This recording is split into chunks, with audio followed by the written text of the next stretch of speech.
En quittant Dakar pour une tournée politique de 72 heures dans la future commune rurale de Ogo, l'ex-directeur général de l'ARTP, Aboulo,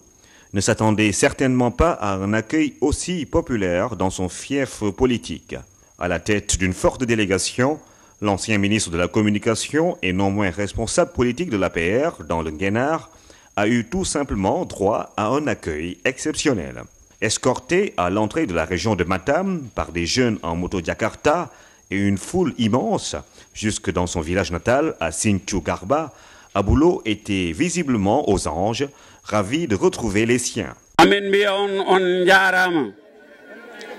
Amen ñaago on kadi yaafuya.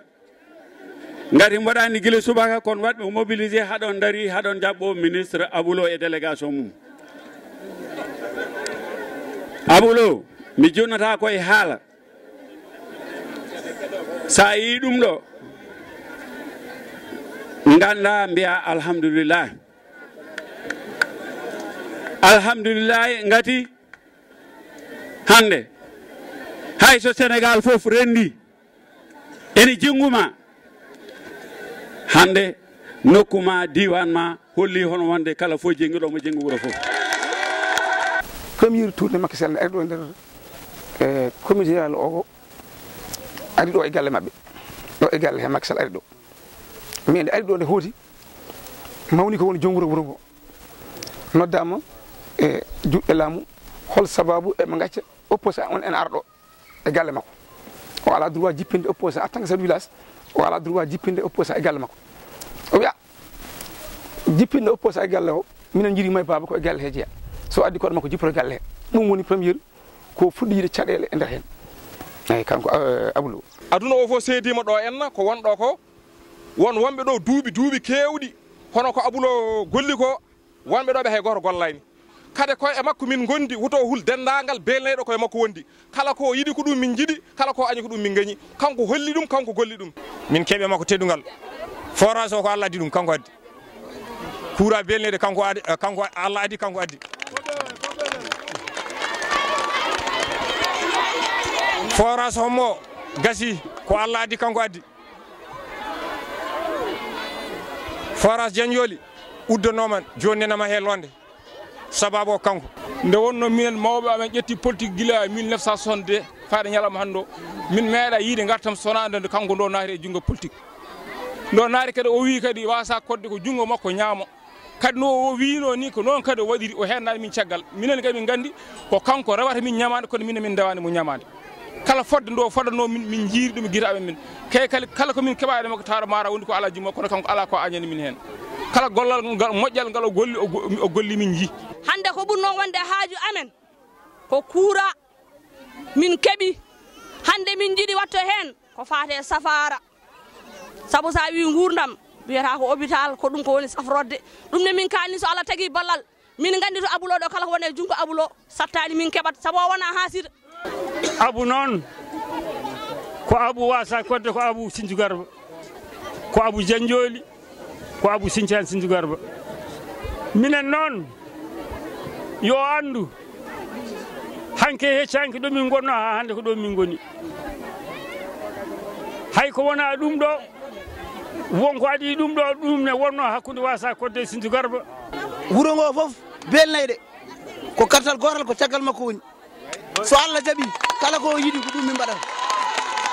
e hakkude leydi e asman ala darto ɗo wiyani tewi belnayde gaga Aboulo ne wuuri président Macky Sall somo yiɗi dañde diwan o yo jaggu Aboulo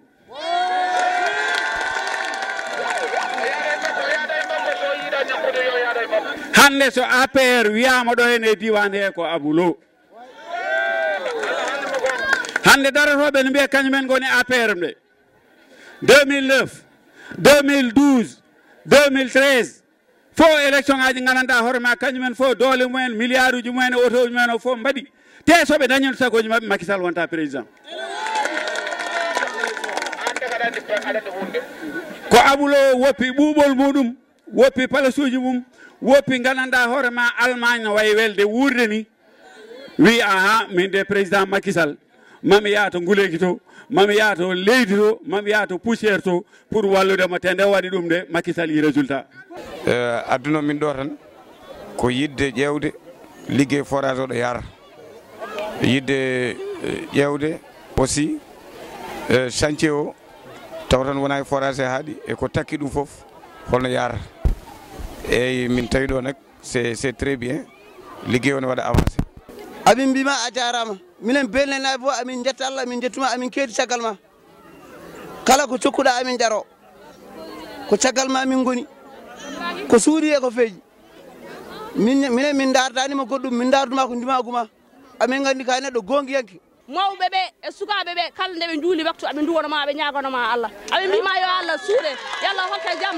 yallah hokke ko jiɗɗa hoto Allah hoyne so neɗɗo wi ne hoyne Aboulo ko kañum hoyata ɗo kala biɗo ene hoynama ko kañum hoyata rutto ene yelo caggal bandum en minen Fouta ɗo département comité rural ogo mbimi so liɗonne ɗo min ganda min jiyanum so jibinama o yinnaka am na ñoo xamante ne nii intérêt bàyyiwu leen fi ñu ngi dem ak seen ngor ba tey wax dëgg fa yàlla Aboulo tey daanu mel ni yaa daan ñi bëgg lu baax rek a ko topp ñi doon folklore na xëy na ñoom doon nañu xaar loolu ci moom ndax am nañ fi ñoo xam ne sax defuñu fi ñaari salaamaaleykum waaye buñ duggee ci dëkk bi poussière bi dañu bëgg a rey pënd bi dañu bëgg a rey jaxase bu la verse fii. Cette tournée politique qui n'a pas été de tout repos a permis à l'enfant de Sinthiou Garba de sillonner le temps d'un week-end la quasi-totalité des hameaux et villages de la commune rurale de Ogo. Accompagné de ses principaux lieutenants, le Djombouro de Sinthiou Garba a mis à profit son séjour dans le Guénard pour effectuer plusieurs visites de chantier, histoire de constater de visu l'état d'avancement de certains ouvrages d'art de la localité, notamment la centrale solaire de Belnaïdé. Ça, c'est une centrale de 30 MW. C'est une centrale hybride à base de solaire. La production se fait par des panneaux solaires qui sont dehors. Nous avons ici 74 panneaux de 230. Ici, c'est le local technique. Nous avons 150 batteries de 2 volts, 300 ampères. Nous avons derrière vous des onduleurs et des modules chargeurs. Aussi, il y a un groupe de 30 kg derrière. On va l'utiliser comme la Sénélec. C'est des abonnements qu'on va faire, on va distribuer dans les maisons. La même centrale a été construite à Khombo et une autre sera réalisée à Garli. Nous sommes juste venus visiter le chantier de la centrale solaire qui est aujourd'hui financé à travers l'ASER par les partenaires techniques du Sénégal et réalisé par l'entreprise de mon ami et frère Abdoulaye Ba, avec qui j'ai fait les humanités en Allemagne et aussi à l'Université de Dakar. Je tiens ici à le remercier. Je remercie aussi le président de la République, le président Macky Sall, parce que tout ce qu'on fait ici, dans cette zone, tout ce qu'on fait dans la communauté rurale, entre dans le cadre de sa vision, entre dans le cadre de ses projets. Ce périple a ainsi permis à l'ex-directeur général de la RTP de s'enquérir des différentes doléances des populations de la commune rurale de Ogo. Nous avions sillonné toute cette zone pour recueillir les doléances. Et les doléances les plus vraiment urgentes se résument dans 3 secteurs. Il s'agit de l'adduction d'eau, il s'agit de l'électrification de certains villages, il s'agit de l'érection de certains collèges en lycée ou de la construction de nouveaux collèges, mais aussi il s'agit de construire certains postes de santé et de centres de santé ou transformer certains cases de santé en postes de santé. Sans oublier les projets des femmes pour le jardinage, les projets des femmes pour se prendre elles-mêmes en charge. À noter qu'au cours de cette caravane de l'espoir dans le Guénard, Aboulo a brisé l'omerta en se prononçant pour la première fois sur les événements de Ogo qui avaient été ponctués par l'enlèvement du mandataire de l'APR. L'ex-directeur général de la RTP, niant en bloc toute implication dans cette affaire, a cependant invité tous les responsables politiques de Ogo et même au-delà à s'unir autour de l'essentiel pour assurer une victoire éclatante à la coalition Benno Bokk Yakaar au soir des élections locales du 29 juin prochain. Moi, je ne suis en rien mêlé dans cette histoire. Je ne suis pas le commanditaire, je n'ai pas été au courant et je n'encourage pas aussi ce genre d'action. D'ailleurs que je condamne. Je reste un militant discipliné. Dès l'instant que la liste porte le nom de Benno Bokk Yakaar, qui est porté par le parti l'Alliance pour la République, je resterai discipliné et je ferai tout pour que l'APR gagne partout où je peux apporter mon soutien. Et en premier lieu, pour que l'APR gagne largement dans la région de Matam, dans le département de Matam, dans le Nguénar, dans la communauté rurale de Ogo, lors des élections de 2017, Inch'Allah. Cette visite historique de l'enfant de Sinthiou Garba dans cette partie du Fouta restera à jamais gravée dans les mémoires.